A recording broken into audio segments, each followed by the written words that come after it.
का वो लिफ्ट के जरिए स्पाइन लेयर में जाएगा और ट्रेन में बैठकर अपनी मंजिल पर रवाना होगा। इस पूरे 170 किलोमीटर को ये हाई स्पीड ट्रेन सिर्फ 20 मिनटों में कवर कर पाएगी। ये 20 मिनट तो हम किसी मेट्रोपॉलिटन सिटी में ट्रेवल के दौरान ट्रैफिक सिग्नल्स पर ही जाया कर देते हैं। तो अब सवाल उठता है कि अगर लीनियर सिटीज के इतने ज्यादा फायदे हैं तो फिर नियोम जैसे दूसरे प्रोजेक्ट्स दुनिया में कहीं और क्यों नहीं बनाए जा रहे। हकीकत ये है कि लीनियर सिटी का ये आइडिया काफी पुराना है और इसको इम्प्लीमेंट भी किया गया था, पर ये ऐसे काम नहीं करता जैसे सोचा जा रहा है। 19th सेंचुरी में मैड्रिड की एक डिस्ट्रिक्ट में प्लान्ड लाइन सिटी बनाई गई थी। इसको सिउडेड लाइनियल का नाम दिया गया था। इसकी विड्थ 400 मीटर थी, नियोम से डबल, और इसको 50 किलोमीटर लंबा प्लान किया गया था, लेकिन कंस्ट्रक्ट सिर्फ 5 किलोमीटर ही किए गए थे। आइडिया ये था कि वक्त के साथ साथ इसमें इजाफी सेक्टर ऐड करके इसको मजीद लंबा कर दिया जाएगा। पर अगर ग्राउंड सिचुएशन देखी जाए तो आपको ये बात जानकर हैरत होगी कि मैड्रिड में आज इस लाइन सिटी को ढूंढना काफी मुश्किल है। ये है वो 5 किलोमीटर की लाइन। आज इसके गिर्द फैले शहर ने इसको पूरी तरह से छुपा दिया है और असल में होता भी यही है। दुनिया में कहीं भी नजर दौड़ाकर देख लें, शहर या बस्तियां हमेशा ऑर्गेनिक तरीके से ही ग्रो करती हैं।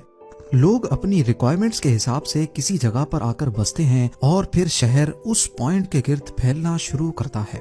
कहीं भी शिफ्ट होने से पहले हम अपने ऑफिसेज, स्कूल्स या यूनिवर्सिटीज तक का डिस्टेंस देखते हैं। अपनी कन्वीनियंस के हिसाब से शहर में कोई एक लोकेशन सेलेक्ट करके वहां शिफ्ट होते हैं, जबकि लीनियर सिटीज में ये ऑप्शन नहीं होता, बल्कि सबको एक ही पैटर्न में रहना पड़ता है। और क्योंकि ये लंबी ज्यादा होती हैं, इसी वजह से लोगों के दरमियान डिस्टेंस भी काफी बढ़ जाता है।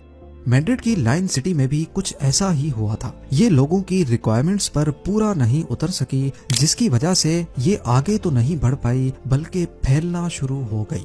लीनियर सिटीज के जितने भी फायदे हैं वो असल में गवर्नमेंट्स के लिए हैं। इनको ऑपरेट करना आसान होता है और इसमें खर्चा भी कम होता है, लेकिन इंसान इसके अंदर बाउंड होकर रह जाते हैं।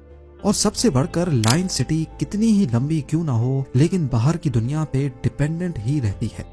डेली लाइफ की रिक्वायरमेंट्स पूरी करने के लिए सामान बाहर से ही आता है, और जाहिर है ये सारा सामान लाइन सिटी की एंट्री और एग्जिट पॉइंट से ही अंदर आता है। इस तरह इनके एंट्री और एग्जिट पॉइंट्स पर नई ऑर्गेनिक सिटीज बनना शुरू हो जाती हैं, जो फिर आहिस्ता आहिस्ता ओरिजिनल लाइन को डिस्टर्ब करना शुरू कर देती हैं।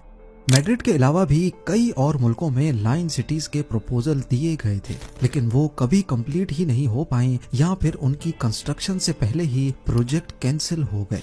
तो अब सवाल उठता है कि ये सब जानते हुए भी सऊदी अरब ने $500 बिलियन के इस नियोम प्रोजेक्ट में क्यों हाथ डाला। सऊदी अरब ने खुद को ऑयल की कमाई पे इतना यूज्ड टू कर लिया है कि अब उनके लिए मसले खड़े होना शुरू हो गए हैं।